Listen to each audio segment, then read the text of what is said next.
السلام علیکم ورحمۃ اللہ وبرکاتہ۔ حدیث نمبر 31۔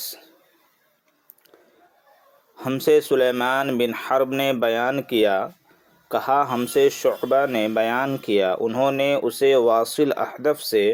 انہوں نے معرور سے، کہا میں ابو ذر سے زبدہ میں ملا، وہ ایک جوڑا پہنے ہوئے تھے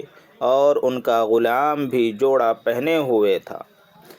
میں نے اس کا سبب دریافت کیا تو وہ کہنے لگے کہ میں نے ایک شخص یعنی غلام کو برا بھلا کہا تھا اور اس کی ماں کی غیرت دلائی، یعنی گالی دی، تو رسول اللہ صلی اللہ علیہ وسلم نے یہ معلوم کر کے مجھ سے فرمایا، اے ابو ذر، تو نے اسے ماں کے نام سے غیرت دلائی، بے شک تجھ میں ابھی کچھ زمانہ جاہلیت کا اثر باقی ہے۔ یاد رکھو ماتحت لوگ تمہارے بھائی ہیں، اللہ نے اپنی کسی مصلحت کی بنا پر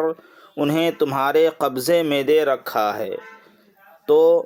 جس کے ماتحت اس کا کوئی بھائی ہو تو اس کو بھی وہی کھلائے جو آپ کھاتا ہے، اور وہی کپڑا پہنائے جو خود پہنتا ہے،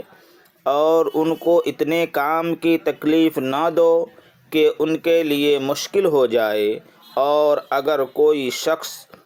سخت کام ڈالو تو تم خود بھی ان کی مدد کیا کرو۔